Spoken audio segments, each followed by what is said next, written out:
నమస్కారం అండి. ఈరోజు మనం ఒక ముఖ్యమైన విషయం గురించి మాట్లాడుకోవాలి. ఆంధ్రప్రదేశ్ అభివృద్ధి గురించి చర్చ వచ్చినప్పుడు ఇప్పుడు వినిపిస్తున్న ఒకే ఒక్క పేరు భోగాపురం.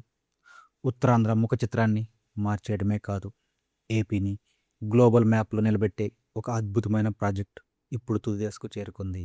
నిజానికి ఏపీలో కూటమి ప్రభుత్వం అధికారంలోకి వచ్చిన తర్వాత పనులు ఎలా పరుగులు పెడతాయో చెప్పడానికి భోగాపురం గ్రీన్‌ఫీల్డ్ ఇంటర్నేషనల్ ఎయిర్‌పోర్ట్ ఒక క్లాసిక్ ఎగ్జాంపుల్. రికార్డు టైంలో పనులు పూర్తి చేసి ఇది కదా కూటమి మార్క్ డెవలప్‌మెంట్ అనిపించేలా ప్రాజెక్టులు ముందుకు తీసుకెళ్తున్నారు. మీరు గమనించారా? ఆగస్టు 1వ తేదీన ఈ విమానాశ్రయం అట్టహాసంగా ప్రారంభం కాబోతుంది. దీనికి స్వయంగా మోడీ గారు ముఖ్య అతిథిగా వచ్చేసి ఈ ఎయిర్‌పోర్ట్‌ని జాతికి అంకితం చేయనున్నారు. మన ముఖ్యమంత్రి చంద్రబాబు నాయుడు గారు ఈ కార్యక్రమాన్ని నేతృత్వం వహిస్తుంటే, గమనించాల్సిన మరో ముఖ్యమైన వ్యక్తి కేంద్ర మంత్రి, విమానయాన శాఖ మంత్రి కింజరాపు రామ్మోహన్ నాయుడు. ఢిల్లీలో రామ్మోహన్ నాయుడు బాధ్యతలు తీసుకున్న మొదటి రోజు నుంచే భోగాపురంపై ప్రత్యేక దృష్టి పెట్టారు. హోంశాఖ నుంచి రావాల్సిన క్లియరెన్స్‌లు గానీ, ఇమిగ్రేషన్ చెక్ పోస్ట్ హోదా గానీ, లేదా బీసీఏసీ పర్మిషన్లు ఇలా ఒక్కటేమిటి, టెక్నికల్ అడ్డంకులన్నిటినీ చకచకా తొలగించేశారు.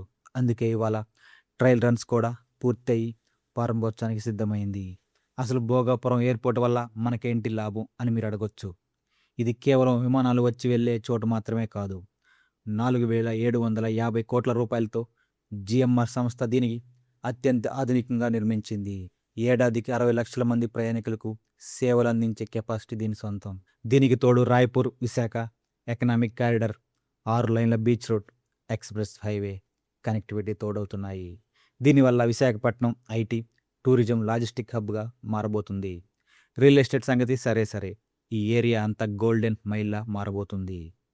ఇక చివరగా ఆగస్టు 1వ తేదీన ప్రారంభోత్సవం జరిగితే ఆగస్టు 3వ వారం నుంచి కమర్షియల్ ఫ్లైట్స్ మొదలవుతాయి. వేలాది మంది యువతకు ఉపాధి దొరుకుతుంది. ఉత్తరాంధ్రలో ఒక ఆర్థిక విప్లవం రాబోతుంది. ముఖ్యమంత్రి చంద్రబాబు గారి విజన్, రామ్మోహన్ నాయుడు పట్టుదల, పవన్ కళ్యాణ్ గారి మద్దతు ఇవన్నీ కలిసి భోగాపురాన్ని మన కళ్ళ ముందు సాకారం చేశాయి. ఇది అసలైన డెవలప్మెంట్ అంటే. దీనిపై మీ అభిప్రాయాన్ని కింద కామెంట్స్‌లో తెలియజేయండి.